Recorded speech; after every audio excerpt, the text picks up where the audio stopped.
Ya, Timnas U23 Indonesia label lama Brazil Asia dan asa jadi raksasa.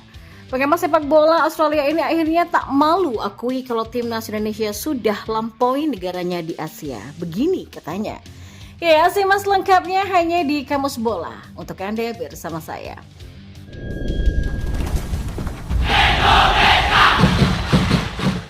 Nah, sekian lama sudah Timnas Indonesia disebut sebagai raksasa tertidur hingga Brazilnya Asia. Piala Asia U23 menjadi ajang Garuda untuk unjuk kualitas kepada dunia. Langkah bersejarah kembali dibuat oleh Timnas Indonesia lewat keberhasilan melaju ke perempat final Piala Asia U23 2024. Pada pegelaran Piala Asia 2023 silam yang juga digelar di Qatar, Indonesia bisa mencuri gol dan memberi kesulitan kepada Irak dengan skor 1-3 dan Jepang juga 1-3.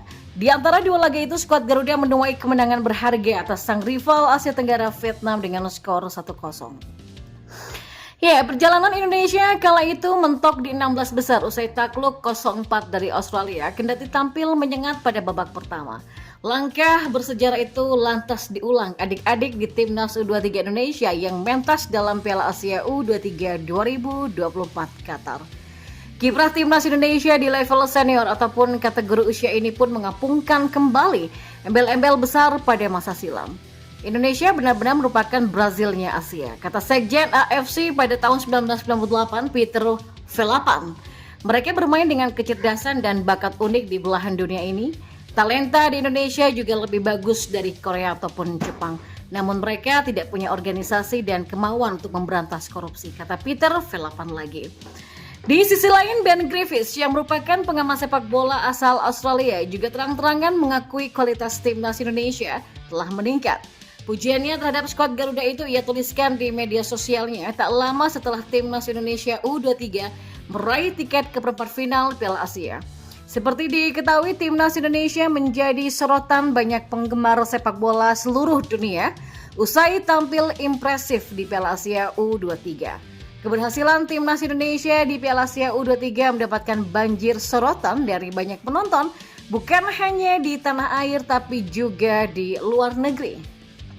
Ya, sejumlah pihak tidak segan-segan mengakui bahwa level Timnas Indonesia saat ini jauh berkembang hingga menjadi kekuatan baru di kawasan Asia. Pernyataan itu pun diamini oleh salah satu pengamat sepak bola Australia yakni Ben Griffiths lewat akun X-nya usai Garuda Muda menang atas Yordania.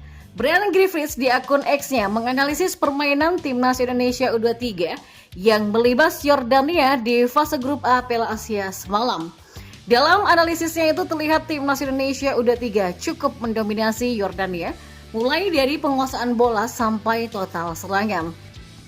Ya, Ben Griffiths bahkan tidak ragu mengakui jika Timnas Indonesia jauh lebih baik dari negaranya yaitu Australia di Piala Asia yang sebelumnya kalah dari Garuda Muda. Menurutnya, Timnas Indonesia menampilkan permainan yang luar biasa sepanjang laga babak penyisihan grup Piala Asia U23. Ya, Indonesia lolos ke babak sistem gugur di Piala Asia AFC U23 pertama mereka, kata Griffiths. Penampilan yang luar biasa dari mereka, Timnas Indonesia, katanya lagi. Dan tidak hanya Ben Griffiths, pelatih Yordania pun mengatakan Timnas Indonesia U23 bisa melangkah lebih jauh lagi. Ya, pelatih Yordania U23 Abdullah Abu Zam meyakini Timnas Indonesia U23 bisa melangkah lebih jauh di Piala Asia U23 2024. Analisis Abu Zam didasari kekalahan telak 1-4 dari Indonesia di Stadion Abdullah bin Khalifah Qatar pada Minggu kemarin. Kekalahan ini membuat Yordania tersingkir dari ajang untuk kualifikasi Olimpiade 2024 ini. Dan masih menurut Abu Zam, Indonesia berpeluang melangkah lebih jauh dan tidak hanya terpaku di 8 besar. Timnas Indonesia sudah lolos dan mungkin perjalanannya akan berlanjut ke tahap yang lebih jauh di turnamen ini, kata Abu Zam. Abu Zam mengakui tim besutan Shin Tae-yong sangat mendominasi permainan. Ini membuat permainan tim asuhannya tidak terlihat meski berbagai strategi telah dilakukan. Indonesia bermain luar biasa dan ya sepenuhnya layak untuk menang dan lolos ke perempat final. Kami berencana mencetak gol lebih cepat. Kami punya 3 peluang tapi tidak memanfaatkannya. Dan setelah memimpin Indonesia memperketat cengkraman dan mengendalikan penuh, sementara kami tidak berkutik, dan tidak bisa mengeluarkan apa yang kami inginkan, kata Abu Zam. Atas kegagalan ini, Abu Zam meminta maaf kepada rakyat Yordania. Ia juga akan bertanggung jawab penuh atas performa dari tim Yordania U23. Publik Yordania pun diminta tidak menyalahkan para pemain. Kalah telak dan tersingkir lebih awal dari turnamen tidak bisa dibenarkan. Saya yang memikul tanggung jawab karena tersingkir dari turnamen dan bertanggung jawab atas kekalahan besar ini. Pemain memberikan yang terbaik dalam laga pertama dan kedua melawan Australia dan Qatar, di mana kami tidak beruntung, tetapi di pertandingan melawan Indonesia kami tidak memperlihatkan apapun, kata Abu Zam. Ya, kendati begitu misi Indonesia melangkah lebih jauh bukan perkara yang mudah, sebab Rizky Ridho dan kawan-kawan berpeluang menghadapi Jepang atau Korea Selatan di babak perempat final. Sementara itu, Rafael Struijk belum mencatatkan namanya di papan skor pada Piala Asia U23 2024. Namun, meski begitu, ia punya peran yang besar di balik keberhasilan timnas Indonesia ke perempat final.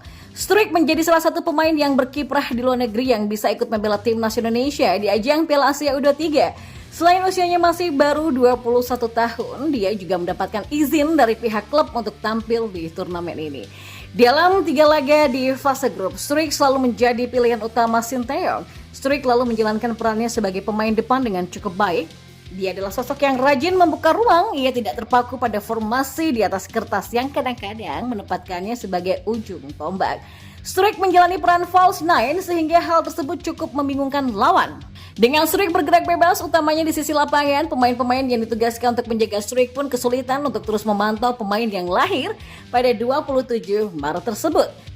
Ya, kalau pemain-pemain yang ditugaskan menjaga mengikuti pergerakan Struijk, maka otomatis bakal ada ruang terbuka di lini pertahanan yang bisa dimanfaatkan pemain-pemain lain. Struijk juga rajin turun hingga ke bawah dan ia seringkali meminta bola dan memimpin serangan balik timnas Indonesia. Kemampuannya mengolah bola jadi salah satu kelebihan pemain yang membela Ado Den Haag ini. Selain rajin membuka ruang, dia juga berbahaya ketika menguasai bola di area kotak penalti. Ya, saat lawan Qatar tembakannya membentur tiang, sedangkan pada duel lawan Yordania penetrasinya berujung tendangan penalti untuk timnas Indonesia U23. Struijk bakal kembali menjadi andalan timnas Indonesia U23 di babak perempat final nantinya.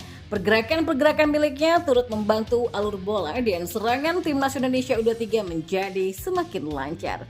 Kalau Struijk bisa meningkatkan ketajamannya dalam penyelesaian akhir, ia bakal semakin berbahaya sebagai sosok striker timnas Indonesia U23.